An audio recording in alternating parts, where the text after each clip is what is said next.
Bienvenidos, queridos hermanos, a este su programa de Apologética Católica. Mi nombre es Fran Morera y con Jorge Garzón en controles vamos a continuar hoy nuestro estudio bíblico del profeta Oseas. Pero antes de comenzar, como siempre, nos ponemos en la presencia del Señor, en el nombre del Padre, del Hijo y del Espíritu Santo. Amén. Y oramos. Padre bueno, danos una unción del Espíritu Santo, que venga y nos capacite, que abra nuestra mente, nuestro corazón, nuestro oído, al poder de tu santa palabra, para que esta venga a nosotros, nos transforme y así poder construir el reino de Dios. Todo esto lo pedimos en nombre de Jesús, el Señor. Amén. María, Madre de la Iglesia, ruega por nosotros. Continuamos, queridos hermanos, con el profeta Oseas, uno de los profetas menores, profeta que, como hemos dicho en la introducción, vivió en el reino del norte. Recuérdense que Israel tuvo una división después de que murió Salomón y uno de sus hijos el trono, hubo una división y se quedaron 10 tribus en el norte que constituyeron el reino de Israel y 2 tribus en el sur que formaron el reino de Judá.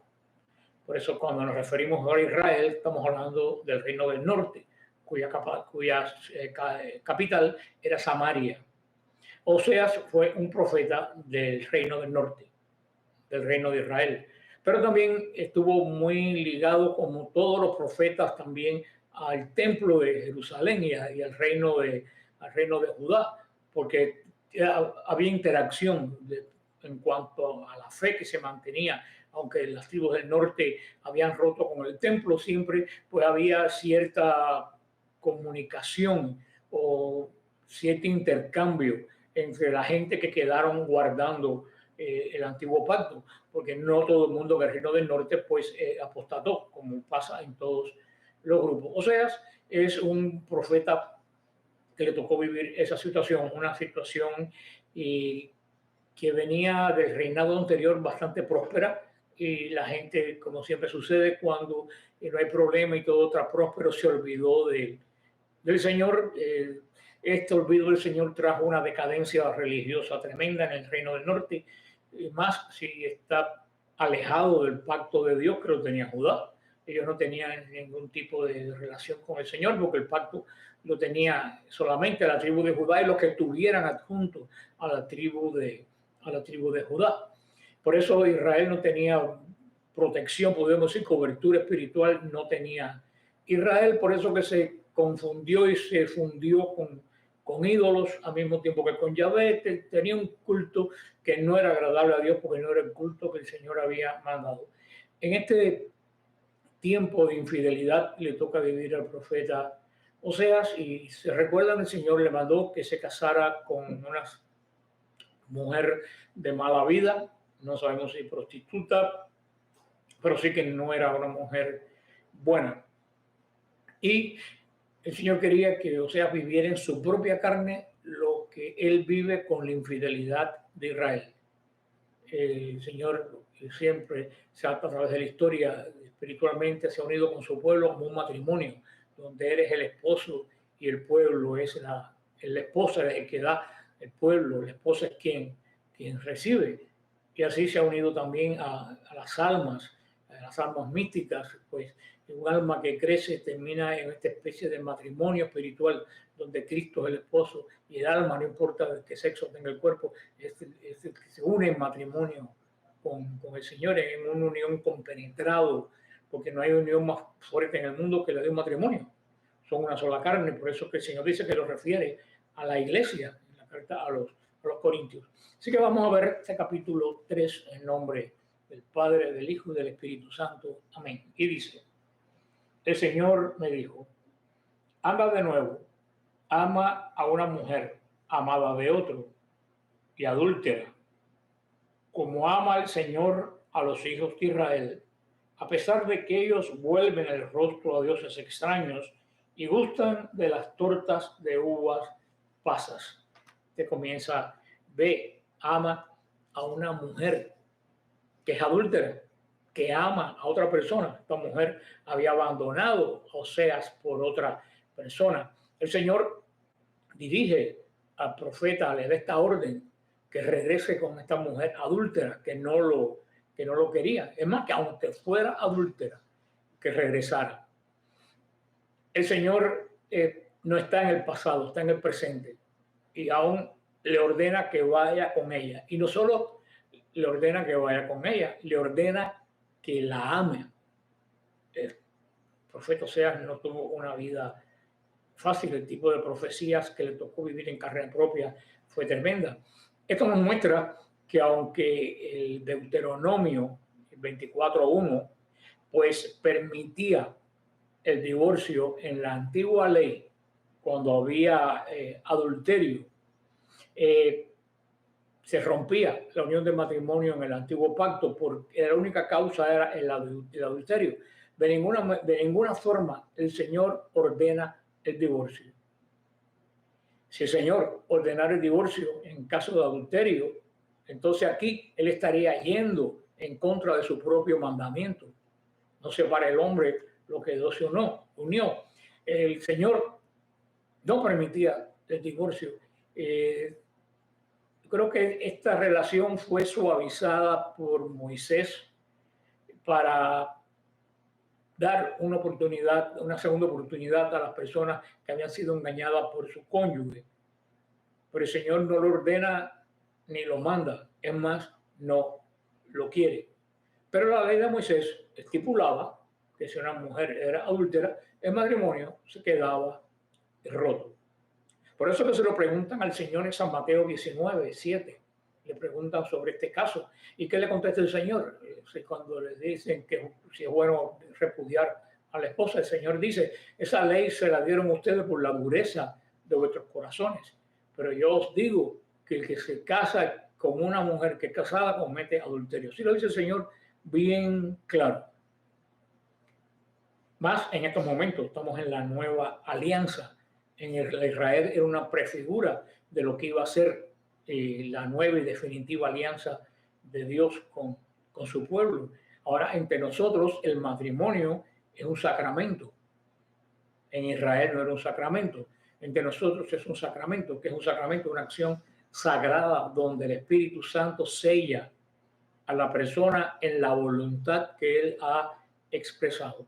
Por eso los cónyuges se les pregunta a cada uno si vienen libremente y si están de acuerdo en las responsabilidades que la iglesia le pide. Y ellos dicen que sí, que vienen libremente y que están dispuestos. A la vez que tú dices eso, que vienes, oye lo que te digo, que vienes libremente.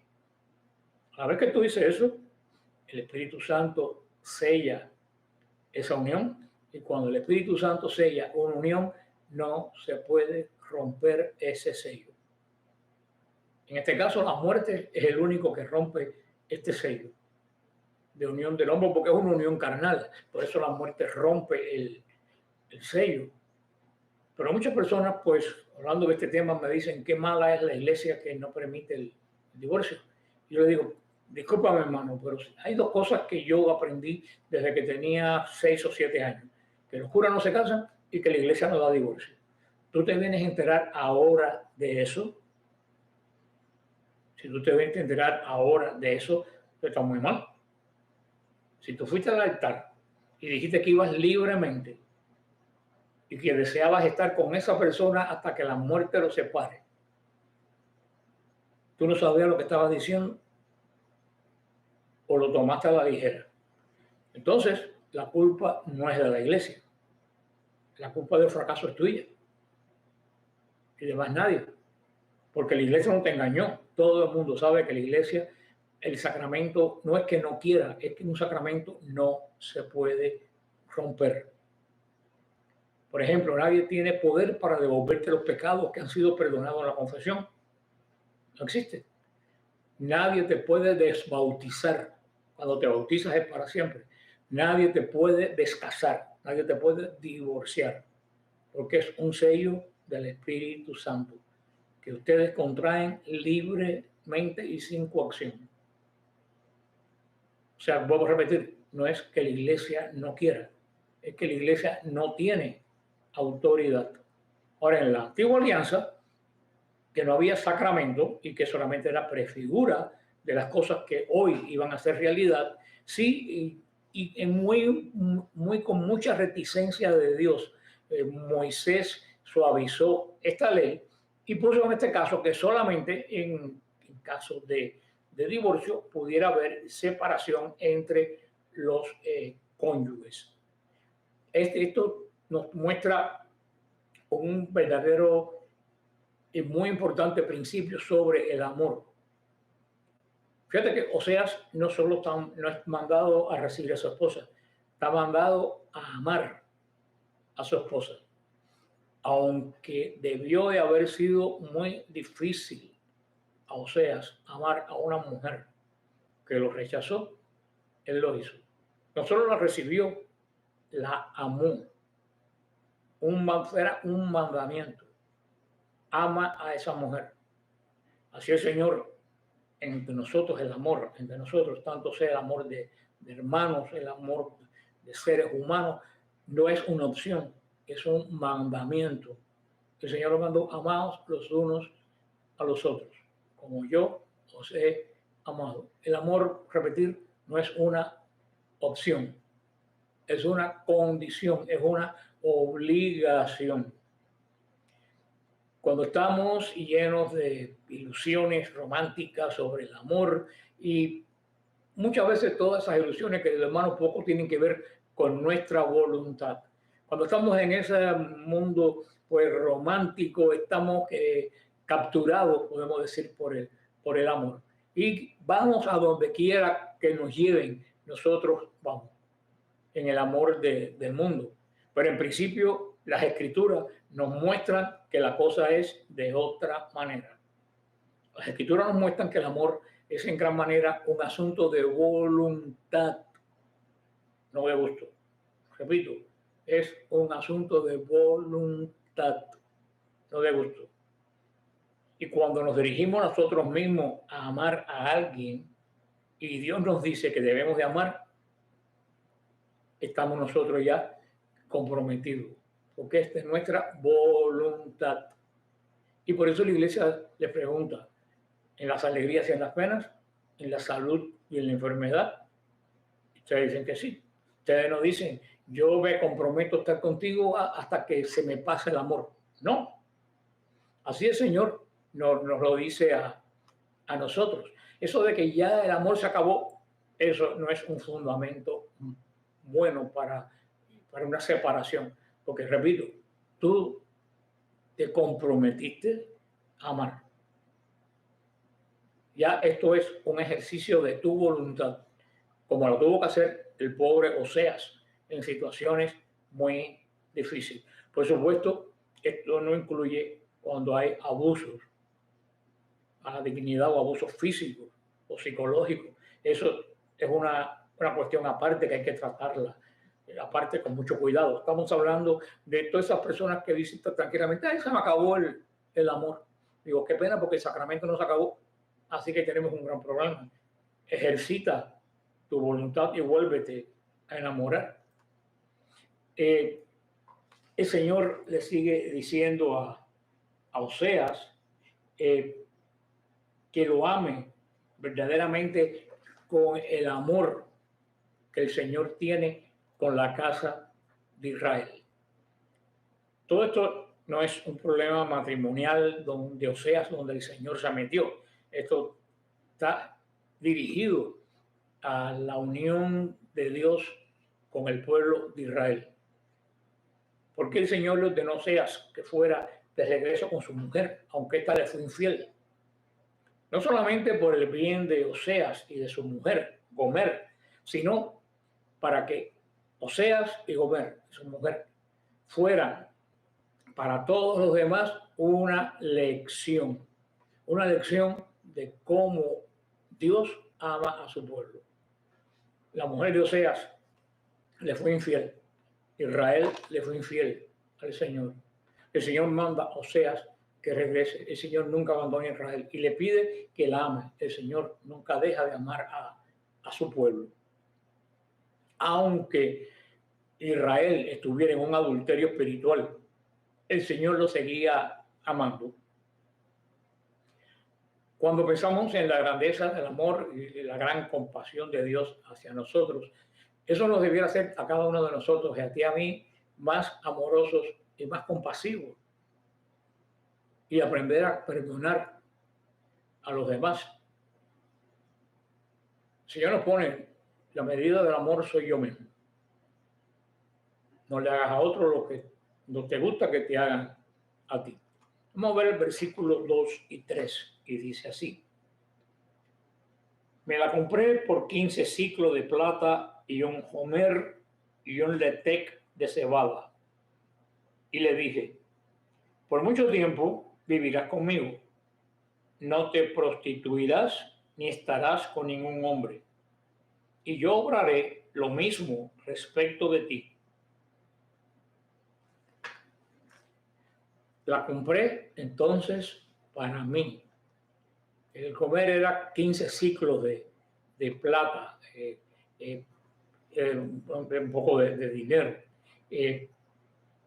Oseas en realidad no necesitaba comprar a su propia mujer, no necesitaba contratarla como prostituta, era su mujer ante la ley de Israel, era su esposa. Pero el Señor en esta explicación didáctica que está haciendo quiere hacer una demostración de amor y compromiso.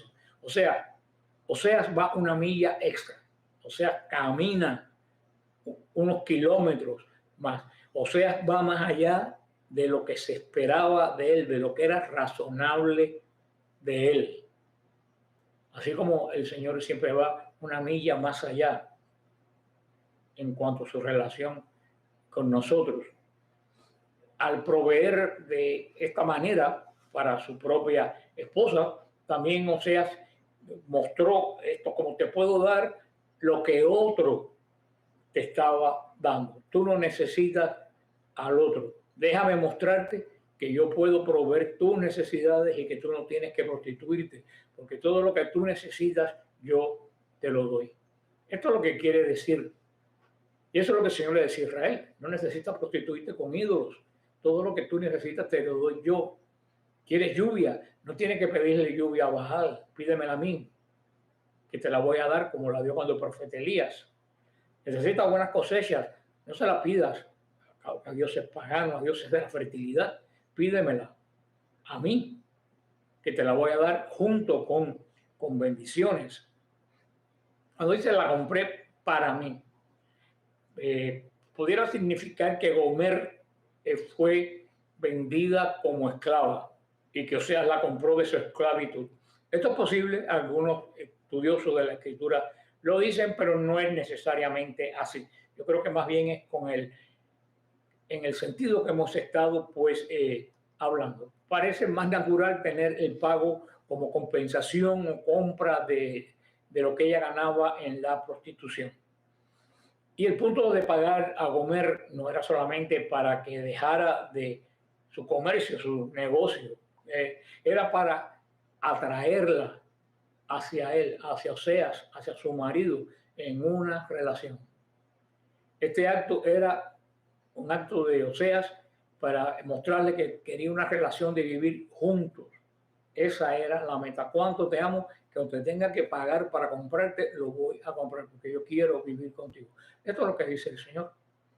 Ya sabemos cómo el Señor Jesús, siglos después, nos compra a precio de sangre. Nos vuelve a comprar de las manos de los ídolos y del demonio a precio de rescate, a precio de su sangre que no tiene valores tan grandes que es infinitamente que se pierde cuánto es el valor de la sangre de Cristo. Y eso es lo que valemos tú y yo. Siempre digo a las personas cuando dicen yo no hago nada, digo sí, tú vales la sangre de Cristo. No importa en qué condición espiritual te hayas, no importa si estás metido hasta el último en el pecado, tú vales la sangre de Cristo. Tú eres una persona valiosa. Vamos a ver versículo 4, este es un capítulo muy corto, dice el versículo 4, porque por mucho tiempo vivirán los hijos de Israel sin rey y sin príncipe, sin sacrificios ni estelas, sin efod ni terafín. Después, en los últimos días, los hijos de Israel volverán a buscar al Señor su Dios y a David su rey, y a temer al Señor y sus bienes. Aquí comienza, como hemos visto en Isaías, como hemos visto en Jeremías, comienza la restauración. Dios es un Dios restaurador. Muchas veces el Señor nos golpea porque necesitamos ser destruidos para podernos reedificar de nuevo.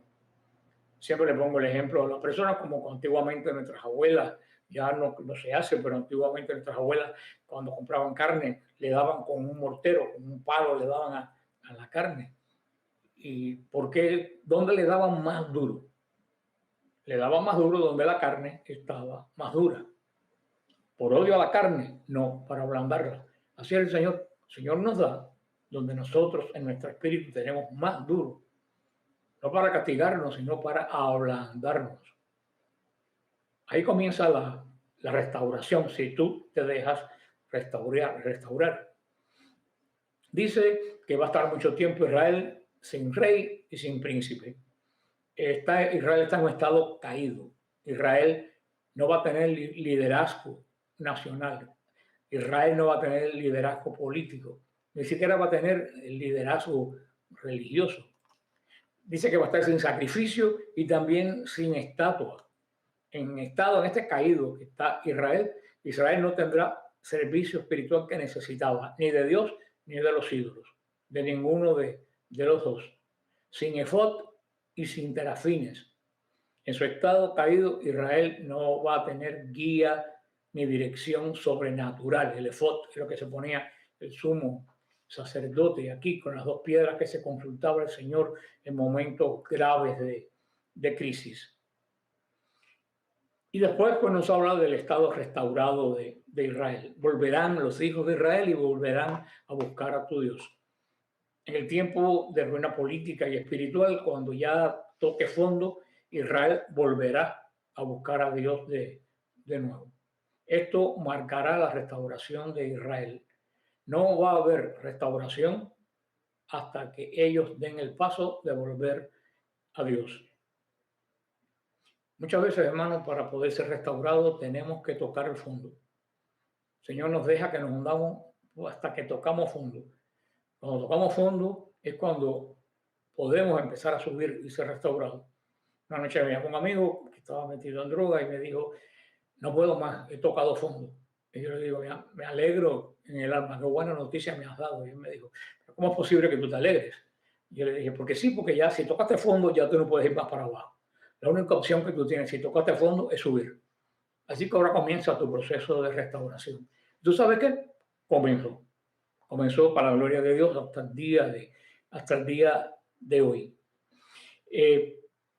Hasta que no vuelvan al Señor, no comenzará este proceso. Y no va a volver el Señor hasta que no toques verdaderamente fondo, como el hijo pródigo que volvió a su padre cuando ya no tenía absolutamente nada más que comer. Y le promete esta promesa que hemos visto continuamente en Oseas a David, su rey. David había muerto hacía cientos de años. Pero esto muestra que esta profecía será finalmente cumplida. El reino de David será establecido para siempre. Con Jesucristo, su heredero, que es eterno Dios, verdadero Dios y verdadero hombre. Por eso que se siente en un trono que es verdaderamente eterno. Este es el camino de Israel, este es el camino de la iglesia hoy en día y este es el camino de nosotros. Caída y restauración. Con este mensaje te dejo, tengo un capítulo corto, como les dije. Que el Señor los bendiga y los guarde. Amén.